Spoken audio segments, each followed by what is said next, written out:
And the three candidates who did show up here all agreeing that action needs to be taken now, immediate action to solve LA's homeless crisis. But that is where the agreement ends and the campaigning starts. Watch this.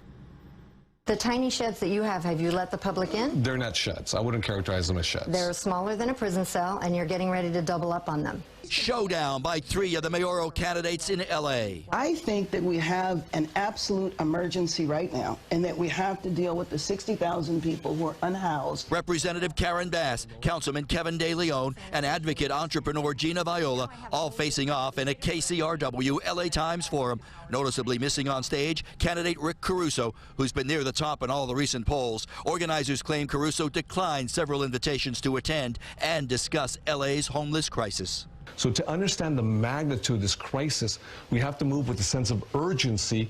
And I can tell you this, when I engage with unhoused neighbors, they're desperate to get off the streets. All stressing the next mayor must make the more than 40,000 homeless on the streets of L.A. a top urgent priority from day one, even criticizing the current mayor, Eric Garcetti, for not moving fast enough. You know, I heard him say at the beginning of his term that homelessness was his biggest concern, and that was the thing he'd worked on since he was an adolescent, frankly, as a volunteer.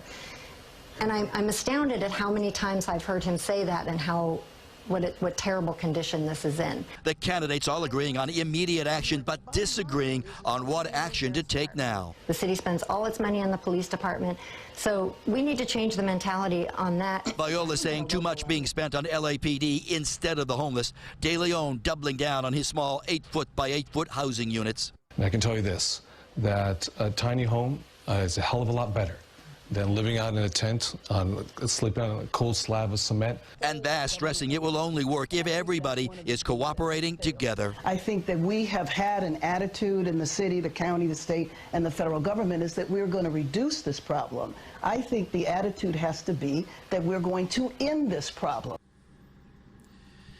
And now, when you talk about urgency, you could sense some urgency from the candidates. Their time is running short. The primary election now just 2.5 weeks away. If they get more than 50% of the vote, they win outright. Otherwise, the top two vote getters face each other in November. A battle then for the top job, the mayor's job here in L.A. For now, we're live, Santa Monica. Alex, to you.